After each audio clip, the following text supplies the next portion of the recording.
Assalomu alaykum. Bugun biz sizlar bilan avtomobilga tegishli bo'lgan, ya'ni avtomobil transmissiyasi tuzilishi haqida gaplashamiz. Va bunda asosan reja tuzib olishdan boshlaymiz va rejamizning birinchi qismi bu kirish qismi bo'ladi. Ikkinchi qismi transmissiyani vazifasi, uchinchisi transmissiya turlari, to'rtinchisi mexanik transmissiya, beshinchisi avtomatik transmissiya, oltinchisi ilashish muftasi, ya'ni mufta sцепления deyilish mumkin yoki ilashma deb atalishi ham mumkin.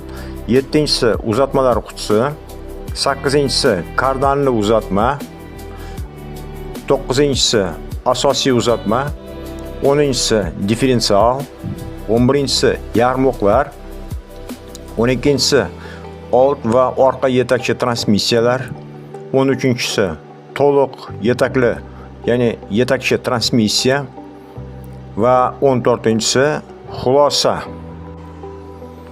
Avtomobil transmissiyasi dvigateldan chiqayotgan aylanish momentini yetakchi g'ildiraklarga uzatib beruvchi muhim tizimdir. Shuni unutmaslik kerakki, u avtomobilning harakatlanishi, tezlanishi va yuk ko'tarish qobiliyatini ta'minlaydi. Transmissiya avtomobilning umumiy ish faoliyatida katta ahamiyatga ega. Avtomobil sanoatining rivojlanishi bilan birga uning asosiy tizimlari ham takomillashib bormoqda.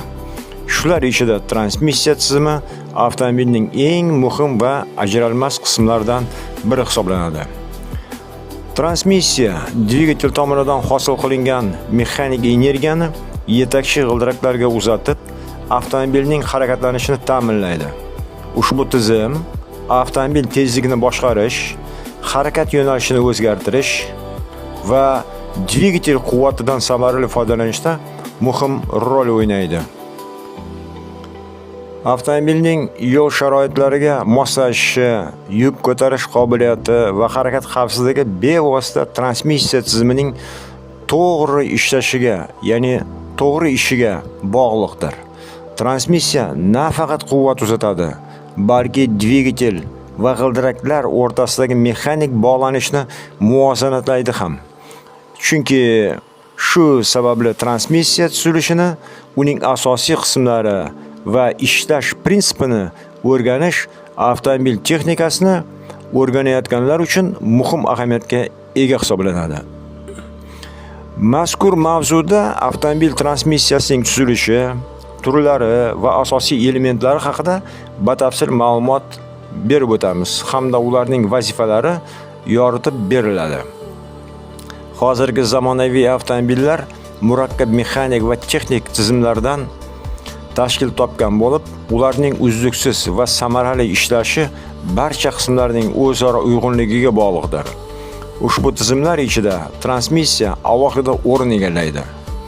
Avtomobil transmissiyasi dvigatelda hosil bo'ladigan mexanik energiyani qabul qilib, uni yetakchi g'ildiraklarga uzatish orqali avtomobilning harakatlanishini ta'minlaydi.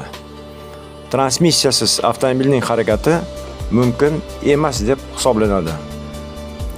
Transmissiyaning vazifasi haqida gap ketganda shuni aytib o'tish mumkin. Transmissiyaning asosiy vazifasi dvigatel quvvatini g'ildiraklarga yetkazishdir. Shuningdek, u aylanish tezligini o'zgartirish, harakat yo'nalishini almashtirish va avtomobilni to'xtatib turish vazifalarini ham bajaradi. Avtomobil transmissiyasining asosiy vazifasi dvigatel tomonidan hosil qilinadigan aylanish momentini, ya'ni birinchi momentni yetakchi g'ildiraklarga uzatishdan iborat. Dvigatel doimiy aylanish tezligida ishlaydi. Buni hammamiz yaxshi bilamiz. Lekin avtomobil har xil tezlik va yuklama sharoitida harakatlanadi. Shu sababli transmissiya dvigatel quvvatini o'zgartirib, uni yo'l sharoitiga moslashtirib beradi. Qo'shamiz. Transmissiya avtomobil joyidan qo'zg'alishi vaqtida katta tortish kuchini hosil qiladi. Tezlik oshgani sari esa aylanish momentini, ya'ni birinchi momentni kamaytirib, dvigatelning me'yorida ishlashini ta'minlaydi. Bu esa o'z navbatida dvigatelning ortiqcha zo'riqishining oldini oladi va uning xizmat muddatini uzaytiradi. Endi bundan tashqari transmissiya avtomobilning harakat yo'nalishini o'zgartirish, ya'ni oldinga va orqaga yurishini ta'minlaydi ham. Shuningdek, avtomobilni to'xtagan holatda dvigatel ishlayotgan paytda joyida ishlab turish vazifasini ham bajaradi. Natijada transmissiya avtomobilning qulay, xavfsiz va samarali harakatlanishida muhim ahamiyatga egadir. Transmissiya turlari haqida gapirganda quyidagicha: avtomobillarda mexanik, avtomatik, robotlashtirilgan va variator transmissiyalar mavjud. Har bir tur o'zining tuzilishi va ish prinsipi bilan farqlanadi bir-biridan. Avtomobillarda qo'llaniladigan transmissiyalar tuzilishi va ishlash usuliga ko'ra bir necha turlarga bo'linadi. Eng keng tarqalgan transmissiya turlari bu mexanik, avtomatik, robotlashtirilgan va variator transmissiyalardir. Har bir transmissiya turi o'ziga xos afzallik va kamchiliklarga ham ega albatta. Endi quyidagilarni ko'rib chiqamiz. Mexanik transmissiya eng sodda va ishonchli tur hisoblanadi. Unda tezliklarni almashtirish haydovchi tomonidan qo'lda amalga oshiriladi. Mexanik transmissiya yoqilg'i tejamkorligi va uzoq xizmat muddati bilan ajralib turadi. Avtomatik transmissiya esa tezliklarni haydovchi ishtirokisiz avtomatik ravishda almashtiradi. Bu haydash jarayonini yengillashtiradi va qulaylikni oshiradi. Ayniqsa shahar sharoitida avtomatik transmissiya katta ustunlikka ega. Navbatda robotlashtirilgan transmissiya haqida. Demak, robotlashtirilgan transmissiya mexanik transmissiya asosida yaratilgan bo'lib, tezliklarni elektron boshqaruv orqali almashtiradi. Variator transmissiya esa tezliklarni silliq va uzluksiz o'zgartirib, avtomobil harakatini yanada qulay qiladi. Mana ko'rib turibmiz, mexanik transmissiya. Demak, mexanik transmissiya haydovchi tomonidan boshqariladi. U ishonchli, tuzilishi oddiy va ta'mirlashga qulay bo'lib, ko'plab avtomobillarda keng qo'llaniladi. Yana mexanik transmissiya dvigatel quvvatini samarali uzatib, avtomobilning turli tezlik va yuklama sharoitlarida harakatlanishni ta'minlaydi. Uning yordamida avtomobil joyidan silliq qo'zg'aladi va ya'niki avtomobil harakatni boshlash paytida yetarli tortish kuchi hosil qila oladi. Tezliklar o'z vaqtida va to'g'ri almashtirilsa, dvigatel va transmissiya qismlari kamroq eskiradi, ya'ni yeyilish natijasida deyilmoqda. Mexanik transmissiya avtomobillarda eng ko'p qo'llaniladigan va eng oddiy tuzilishga ega transmissiya turi hisoblanadi. Unda tezliklarni almashtirish haydovchi tomonidan qo'lda, uzatmalar dastagi va ilashish pedali yordamida amalga oshiriladi. Mexanik transmissiyaning asosiy ustunligi uning ishonchliligi va uzoq muddat xizmat qilishidadir albatta. Shuningdek, yana shuni unutmaslik kerakki, mexanik transmissiya tuzilishining soddaligi sababli ta'mirlash va texnik xizmat ko'rsatish oson hamda arzonroq bo'ladi. Shu sababli mexanik transmissiya ko'plab yengil va yuk avtomobillarda hozirgi kungacha keng qo'llanilmoqda. Endi mexanik transmissiya avtomobilning eng qadimgi va keng tarqalgan transmissiya turlaridan biridir. Buni unutish kerak emas albatta. Ushbu transmissiyada tezliklarni almashtirish jarayoni haydovchi tomonidan qo'lda amalga oshiriladi. Bunda ilashish muftasi, ya'ni ilashma deyish mumkin, pedali bosilib, uzatmalar dastagi yordamida kerakli tezlik tanlanadi. Bu jarayon dvigatel quvvatini g'ildiraklarga to'g'ri, o'z vaqtida va samarali uzatishga yordam beradi. Avtomatik transmissiyaga keladigan bo'lsak, Avtomatik transmissiya tezliklarni haydovchi aralashuvsiz avtomatik ravishda almashtiradi. Bu haydashni qulay va oson qiladi albatta, ayniqsa shahar sharoitida. Avtomatik transmissiya ayniqsa shahar sharoitida katta afzalliklarga shunisi bilan ega. Tez-tez to'xtash va qayta harakatlanish vaqtida haydovchi kamroq harakat qiladi. Shu tufayli u kamroq charchaydi. Tezliklarning silliq almashinishi avtomobilning harakatini yumshoq, ravon va barqaror qiladi albatta. Avtomatik transmissiya haydovchi ishtirokisiz tezliklarni avtomatik tarzda almashtiradigan transmissiya turi hisoblanadi. Unda uzatmalar elektron va gidravlik tizimlar yordamida boshqariladi. Bu haydovchidan ilashish pedalini bosishni talab qilmaydi. Natijada haydash jarayoni ancha qulay hisoblanadi va bo'ladi ham. Biroq avtomatik transmissiyaning tuzilishi anchagina murakkabroq bo'lgani sababli texnik xizmat ko'rsatish yoki ta'mirlash ishlari ham, xarajatlari ham mexanik transmissiyaga nisbatan qimmatroq va uzoqroq bo'lishi mumkin. Shunga qaramay, qulaylik va zamonaviylik sababli avtomatik transmissiyali avtomobillar tobora keng tarqalmoqda. Transmissiyaning elementlaridan biri bu ilashish mexanizmi yoki ilashish muftasi, ilashma, ya'ni mufta sцепления, ishlashish muftasi deyish mumkin. Demak, ilashish dvigatel va transmissiyani vaqtincha ajratish uchun xizmat qiladi. Ya'ni shu mexanizm. U tezliklarni silliq almashtirish va avtomobilni joyidan harakatlanishini ta'minlaydi. Ya'niki joyidan qo'zg'alayotgan avtomobilni ravon qo'zg'alishi. Ilashish mexanizmi avtomobil transmissiyasining eng muhim qismlaridan biri bo'lib, u dvigatel va uzatmalar qutisi o'rtasidagi mexanik bog'lanishni vaqtincha uzib va qayta ulab turish vazifasini bajaradi. Ilashish mexanizmi yordamida avtomobil silliq harakatni boshlaydi va tezliklarni zararsiz hamda qulay tarzda almashtirish imkoniyatini yaratib beradi. Ilashish mexanizmi asosan ishqalanish kuchi asosida ishlaydi. Haydovchi ilashish pedalini bosganda dvigatel va transmissiya o'rtasidagi bog'lanish uziladi. Pedal qo'yib yuborilganda esa qayta tiklanadi. Ya'ni ulanadi-da. Bu jarayon dvigatelning to'xtab qolishining oldini oladi va uzatmalar qutisi detallarini shikastlanmasligini ta'minlaydi. Endi ilashish mexanizmi avtomobilni joyidan qo'zg'alishda muhim rol o'ynaydi. Agar ilashish to'g'ri ishlamasa, avtomobil silkinib, siltanib harakatlanadi yoki dvigatel o'chib qoladi. Shuningdek, ilashish mexanizmining holati avtomobilning yoqilg'i sarfi va umumiy ishlash samaradorligiga ham bir munchagina ta'sir ko'rsatadi.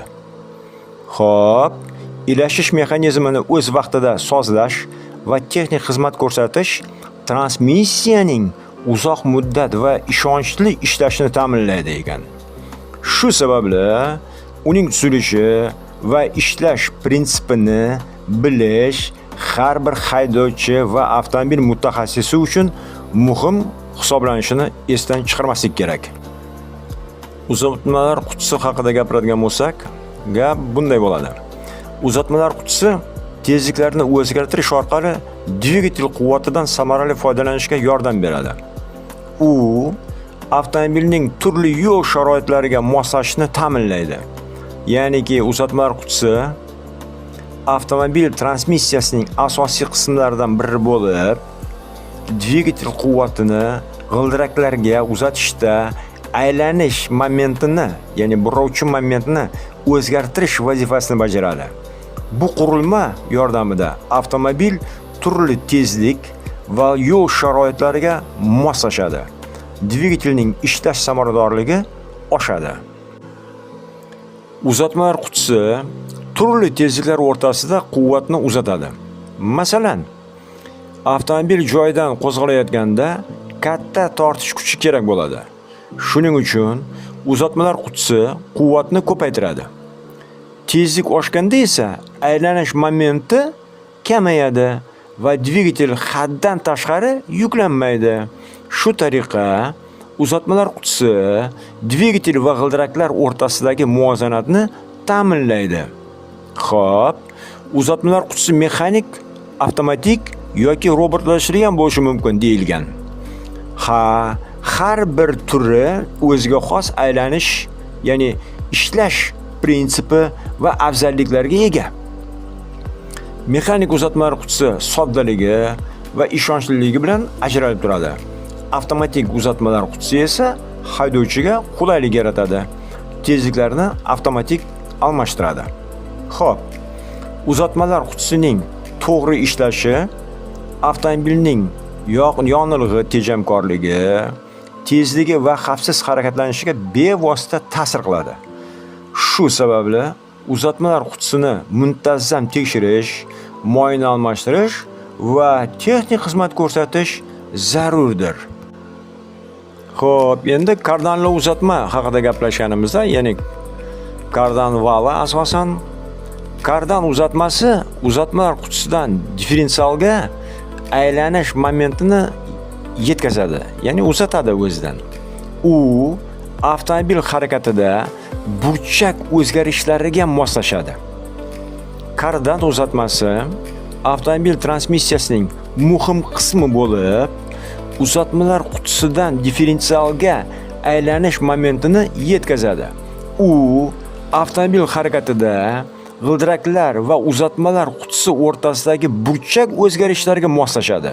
Bu esa avtomobilning silliq va barqaror harakatlanishini ta'minlaydi. Asosiy uzatma haqida quyidagilarni aytish mumkin. Asosiy uzatma aylanish momentini oshirib, uni differensialga uzatadi. Bu avtomobilning tortish kuchini kuchaytiradi. Ya'ni oshirib beradi tortish kuchini. Asosiy uzatma avtomobil transmissiyasining ajralmas qismi bo'lib, u uzatmalar qutisidan kelayotgan aylanish momentini differensialga yetkazadi va tortish kuchini oshiradi. Bu qurilma avtomobilning turli yo'l sharoitlarida harakatlanishini ta'minlaydi va g'ildiraklarning samarali ishlashini kafolatlaydi ham. Asosiy uzatma odatda tishli g'ildiraklar orqali ishlaydi va dvigatel quvvatini kerakli nisbatda oshirib g'ildiraklarga uzatadi. Bu uzatish o'zgarmas hisoblanadi. Masalan, avtomobil joyidan qo'zg'alayotganda yoki og'ir yuk bilan harakat qilayotganda asosiy uzatma tortish kuchini oshirib beradi. Avtomobilning silliq va samarali harakatlanishiga yordam beradi bu bilan. Asosiy uzatmaning holati va to'g'ri ishlashi avtomobilning tezligi, yonilg'i sarfi va transmissiyaning umumiy ishlash samaradorligiga bevosita to'g'ridan-to'g'ri ta'sir qiladi. Shu sababli uni muntazam ravishda tekshirish, moy bilan ta'minlash va zarur bo'lganda ta'mirlash yoki almashtirish ishlarini olib borish zarur hisoblanadi. Hamda asosiy uzatma va differensial g'ildirakda ishlaganda avtomobilning burilish va tezlanish qobiliyatini yaxshilaydi hamda g'ildiraklarning sirpanmasdan harakatlanishini ta'minlaydi ham. Differensial burilish vaqtida g'ildiraklarning turli tezlikda aylanishini ta'minlaydi. Bu g'ildiraklarning sirpanmasdan harakatlanishiga yordam beradi albatta. Differensial odatda bir necha tishli g'ildiraklardan iborat bo'lib, ular aylanish momentini taqsimlaydi. Masalan, burilish paytida ichki g'ildirak kamroq aylanishi kerak, tashqi g'ildirak esa tezroq, ya'ni ko'proq yo'l bosish kerak, ya'ni tezroq aylanishi lozim bo'ladi. Differensial aynan bu farqni avtomatik tarzda bartaraf etadi. Ya'ni mana shu turli ko'rinishdagi ichki va tashqi g'ildiraklarni aylanish tezligini o'zgartirib beradi. Ya'ni yo'l bosishini albatta. Yarmoqlar haqida gapirganda, yarmoqlar differensialdan g'ildiraklarga aylanish momentini uzatadi. Ular mustahkam bo'lishi va yuklanmaga, ya'ni differensialdan o'tib kelayotgan yuklamaga bardosh berish kerak bo'ladi. Yarmoqlar avtomobil transmissiyasining muhim qismi bo'lib, differensialdan g'ildiraklarga aylanish momentini uzatadi. Ular avtomobilning harakatida tortish kuchini g'ildiraklarga samarali yetkazib, harakatning barqarorligini ta'minlash uchun xizmat qiladi. Yarmoqlar odatda mustahkam metall quvurlardan yoki maxsus qochishmalardan ishlab chiqariladi. Chunki ular aylanish paytida katta yuk va burchak o'zgarishlariga bardosh berishi lozim bo'ladi. Ular elastiklik va mustahkamlikni uyg'unlashtirgan holda ishlaydi. Shuning uchun yo'lning notekisligi yoki burilishlarda avtomobilning silliq harakatlanishini ta'minlaydi ham. Endi yarmoqlarning holati va ishlash sifati avtomobilning xavfsizligi va transmissiyaning samaradorligiga bevosita ta'sir qiladi albatta. Agar ular shikastlansa yoki deformatsiyalansa, avtomobil silkinib harakatlanadi, tezlik uzatilishi buziladi va g'ildiraklarda ortiqcha yuk hosil bo'ladi. Shu sababli yarmoqlarni muntazam tekshirish va texnik xizmat ko'rsatish zarur hisoblanadi. Old va orqa yetakchi transmissiya haqida gap ketganda, old yetakchi avtomobillarda transmissiya old g'ildiraklarga, orqa yetakli transmissiyalarda esa, ya'ni avtomobillarda orqa g'ildiraklarga quvvat uzatiladi. Har birining afzallik va kamchiliklari mavjud. Avtomobillarda transmissiya quvvatni g'ildiraklarga turlicha uzatadi. Old g'ildiraklar, orqa g'ildiraklar yoki ikkalasiga ham. Shu sababli avtomobillar old yetakchi, orqa yetakchi va to'liq yetakchi bo'lishi mumkin. Old yetakli avtomobillarda, ya'ni old g'ildiraklar old ko'prik yetakchi hisoblangan avtomobillarda transmissiya quvvatni old g'ildiraklarga uzatadi. Bu tuzilish avtomobilni yengil, yonilg'i tejamkor va boshqarish qulay bo'lishiga yordam beradi. Shahar sharoitida va yomg'irli yo'llarda old yetakli avtomobillar yaxshi ishlanadi. Lekin qiyin yo'l sharoitida ularning tortish kuchi cheklangan bo'ladi albatta. Endi navbatdagi orqa yetakli avtomobillarni ko'ramiz va bunda orqa yetakli avtomobillarda quvvat faqat orqa g'ildiraklarga uzatiladi.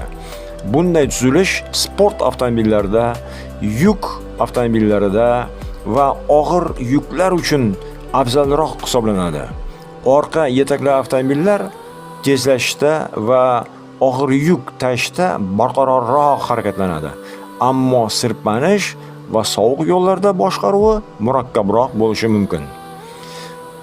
Har ikkala turdagi transmissiyaning afzallik va kamchiliklari mavjud albatta. Ularning tanlovi avtomobilning maqsadi, yo'l sharoiti va haydovchining afzalliklariga bog'liq hisoblanadi. Shu sababli transmissiya turi haqida to'liq tushuncha har bir haydovchi va avtomobil mutaxassisi uchun alohida ahamiyat kasb etadi. To'liq yetakchi transmissiya. To'liq yetakchi transmissiya barcha g'ildiraklarga quvvat uzatadi. Bu yo'ldan tashqari va qiyin sharoitlarda harakatlanish uchun qulaydir. To'liq yetakchi transmissiya dvigatel quvvatini old va orqa g'ildiraklarga avtomatik tarzda taqsimlaydi. Agar bir necha g'ildirak sirpansa, quvvat boshqa g'ildiraklarga yo'naltiriladi. Shu orqali avtomobilning tortish kuchi optimal darajada saqlanadi va harakatlanish samaradorligi oshadi. To'liq yetakchi transmissiya barcha g'ildiraklarga quvvat uzatadigan tizim hisoblanadi. Bu transmissiya turli avtomobilning harakat barqarorligini oshiradi va turli yo'l sharoitlarida samarali ishlash imkonini beradi albatta. Masalan, qorli, loyli yoki sirpanchiq yo'llarda to'liq yetakchi avtomobil boshqa turlarga nisbatan xavfsizroq va barqarorroq hisoblanadi va harakatlanadi ham. Bunday transmissiya sport avtomobillari va yuk tashuvchi avtomobillar va ba'zi yengil avtomobillarda keng qo'llaniladi. U haydovchiga qulaylik yaratadi. Yo'l sharoitidan qat'iy nazar avtomobilni boshqarishni osonlashtiradi. Ammo murakkab tuzilish sababli texnik xizmat ko'rsatish va ta'mirlash xarajatlari yuqoriroq bo'ladi. Va shuni aytish lozimki, to'liq yetakchi transmissiyaning asosiy afzalligi har qanday yo'l sharoitida xavfsiz va barqaror harakatlanish imkoniyatini yaratishidir. Xulosa o'rnida shuni aytish mumkinki, avtomobil transmissiyasi dvigatel quvvatini g'ildiraklarga uzatib, avtomobilning harakatlanishini ta'minlaydigan muhim tizimdir. U dvigatel va g'ildiraklar o'rtasidagi quvvatni boshqaradi, tezlikni o'zgartiradi, avtomobilni turli yo'l sharoitlariga moslashtiradi va harakat barqarorligini ta'minlaydi ham. Transmissiyaning asosiy qismlari: ilashish mexanizmi, uzatmalar qutisi, kardanli uzatma, asosiy uzatma, differensial va yarmoqlardir. Har bir qism o'ziga xos vazifani bajaradi. Avtomobilning samarali ishlashini kafolatlaydi ham. Shuningdek, transmissiya turi mexanik, avtomatik, robotlashtirilgan yoki to'liq yetakli avtomobilning qulayligi, tezligi va yo'l sharoitlariga moslashuvchanligini belgilaydi. Transmissiyaning to'g'ri ishlashi, muntazam texnik xizmat ko'rsatish va qismlarning holatini nazorat qilish avtomobilning uzoq muddat xizmat qilishi, yonilg'i tejamkorligi va xavfsiz harakatlanishini ta'minlaydi. Shu bilan avtomobil transmissiyasi uning umumiy ishlashida ajralmas va hayotiy ahamiyatga ega bo'lgan tizim hisoblanadi. Shuning bilan avtomobil transmissiyasiga atalgan mavzu o'z nihoyasiga yetdi. Ushbu mavzuni sizlarga Yusupov Ilhomjon tushuntirib berdi. Keyingi uchrashuvlarda uchrashguncha xayr deb qolamiz. E'tiboringiz uchun rahmat. Salomat bo'ling.